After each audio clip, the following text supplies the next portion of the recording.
Esta mañana, al levantarte de la cama, ¿qué ha sido lo primero que has hecho? ¿Te has duchado? ¿Revisado tu correo electrónico? ¿O has ido a por un donut a la cocina? ¿Te has cepillado los dientes antes o después de secarte? ¿Te has abrochado primero el zapato izquierdo o el derecho? ¿Qué les has dicho a tus hijos cuando los acompañabas a la puerta? ¿Qué camino has tomado para ir a trabajar? Cuando has llegado a tu despacho, ¿has mirado el correo electrónico? ¿Hablado con algún compañero o has escrito un memo? ¿Has comido ensalada o hamburguesa al mediodía? Al llegar a casa, ¿te has puesto las zapatillas deportivas para salir a correr o te has sentado a beber y comer delante de la televisión? Extracto del libro El poder de los hábitos, de Charles Duhigg. Estás escuchando Vacía tu bandeja, un podcast sobre organización personal, creación de hábitos y simplificar. Hacer menos, pero mejor. Bienvenido al episodio 3 de Vacía tu bandeja. Yo soy Laura y en este episodio te hablaré de los hábitos, de cuál es su funcionamiento y por qué son tan importantes. Seguramente te ha pasado que has intentado crear algún hábito nuevo o cambiar alguno que tengas. Y a pesar de estar muy motivado y empezar con mucha fuerza, al final no lo consigues y terminas dejándolo. A mí me ha pasado bastantes veces a lo largo de los años y no entendía por qué. Esto me llevó a investigar y profundizar sobre este tema. En cuanto empiezas a buscar un poco, más pronto que tarde, llegas al libro El poder de los hábitos, de Charles Duhigg. Un libro muy interesante y que te recomiendo leer.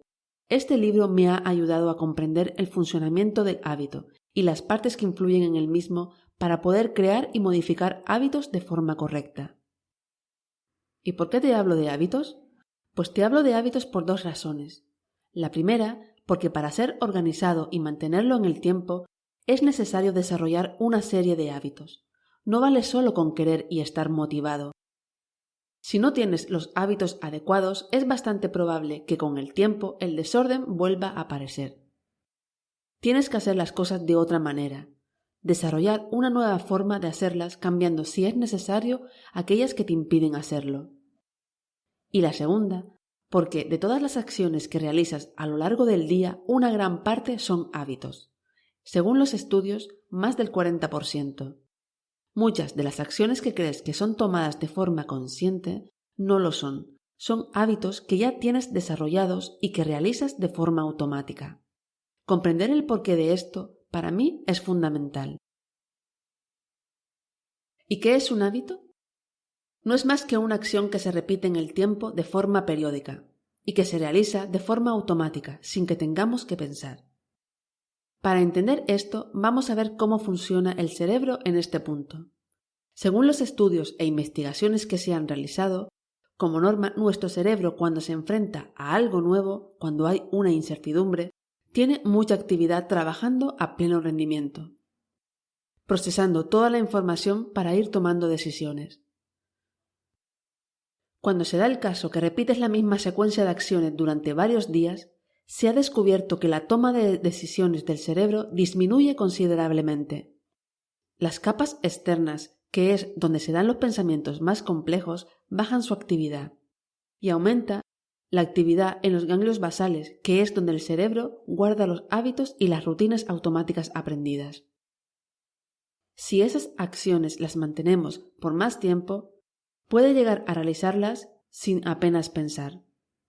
Es decir, el cerebro ya no trabaja a pleno rendimiento, sin embargo, sigue desarrollando esa serie de acciones que realiza de forma automática. ¿Y qué ganamos con esto? Lo que ganamos es ahorrar energía y esfuerzo, pudiéndoselos dedicar a otra cosa que requiera pensamiento, reflexión o creatividad. Y es la razón por la que podemos realizar y prestar atención a otra tarea a la misma vez. Por ejemplo, caminar y hablar al mismo tiempo. Ahora, ¿cuándo y por qué el cerebro decide que ha de realizar una rutina concreta? Esta es una pregunta importante. En los ganglios basales se almacenan muchísimas rutinas automáticas. ¿Cómo sabe el cerebro cuál tiene que desplegar? Bueno, pues lo sabe porque al convertir una secuencia de acciones en rutina automática, lo hace relacionándolo con algo concreto, un detonante. Realizo aquella acción porque hay algo que me indica que la haga. Es un recordatorio o señal que cuando el cerebro lo capta, despliega la rutina que va asociada sin que tengas que pensar. Por otro lado, el cerebro decide que merece la pena guardar esa rutina porque obtiene algo satisfactorio, que viene a ser la recompensa. Realizas una rutina y recibes una recompensa. Bueno, pues estos dos elementos, señal y recompensa, junto con la rutina, es lo que se conoce como ciclo del hábito. Son las tres partes fundamentales. Recibes una señal, realizas una rutina y obtienes una recompensa. Entonces, al comprobar que todo se ha realizado correctamente, se produce un refuerzo de esa rutina. ¿En qué momento esa rutina automática pasa a ser un hábito? No todas las rutinas pasan a ser hábitos. Para que esto ocurra, se ha de dar otro factor. Ha de haber expectación y deseo. De tal manera que cuando recibes la señal, aparece el deseo de la recompensa asociada. Antes de realizar la rutina, ya estás sintiendo los efectos de esa recompensa. La señal y la recompensa se superponen y ahí se cierra el ciclo y se produce el hábito. Veamos un ejemplo para que lo veas más claro. Imagina que tienes el hábito de tomar un café después de comer a mediodía. La señal en este caso es terminar de comer y la recompensa, que pueden ser varias, pongamos que es hacer una sobremesa relajadamente con la familia o amigos. Cuando estás terminando de comer, empiezas a percibir esa sensación de bienestar y relajación, ese deseo de quedarte un rato charlando, lo que te lleva a realizar la rutina sin tener que pensar, es decir, tomarte el café y alargar ese tiempo. Ahí has desarrollado un hábito. Veamos entonces los tipos de señales y recompensas que puedes tener y que además que son muy variadas. Empecemos con las señales.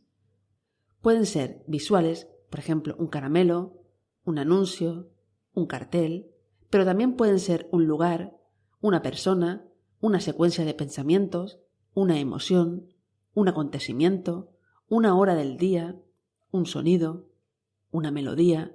Si lo piensas un poco, seguro que encuentres en tu día a día alguna de estas señales que te llevan a realizar una acción concreta. Veamos ahora las recompensas. Son igualmente variadas. Por ejemplo, pueden ser emocionales, sentimiento de orgullo cuando haces algo importante, o de felicidad, de euforia, de reconocimiento. Muchas veces hacemos cosas con las que obtenemos estas emociones. Por otro lado, también puedes encontrar recompensa en la comida, ya que hay alimentos que son recompensas inmediatas, como por ejemplo la comida rápida, el chocolate o los dulces en general. Otra recompensa puede ser darse un baño caliente después de haber hecho ejercicio, o ver una buena película cómodamente en casa. Seguro que también en tu día a día, si reflexionas, encuentras algunas de estas recompensas. Y en relación a las rutinas, solo saber que pueden ser desde muy complejas a muy simples, desde una sola acción a una secuencia de acciones. Bueno, pues ahora ya conoces el ciclo del hábito y los elementos principales que lo componen. Comprendiendo este ciclo, estás en disposición de poder crear hábitos nuevos y poder modificar algunos que ya tengas. El cómo hacerlo lo veremos en siguientes episodios paso a paso. Con lo que me gustaría que te quedaras de este episodio, que ha sido un poco más teórico, es que en tu día a día hay muchos hábitos que desconoces, pero que puedes identificar conociendo cómo es su funcionamiento, y que esos hábitos influyen considerablemente en tu vida mucho más de lo que piensas. Conocerlos es el primer paso para avanzar hacia donde quieres, hacia las metas que te plantees. Por tanto, te invito a observarte y descubrir esas señales y recompensas que tienes y a identificar esos hábitos que realizas a diario. Responde a las preguntas del comienzo del episodio o a alguna otra y reflexiona sobre ellas. Te ayudarán a identificarlas.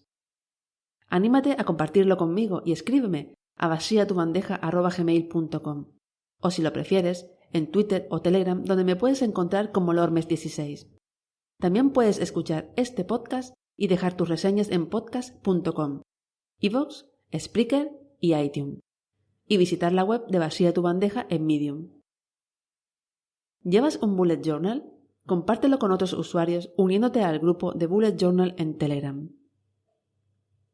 Si te ha gustado el episodio, compártelo en tus redes favoritas. Hasta el próximo episodio.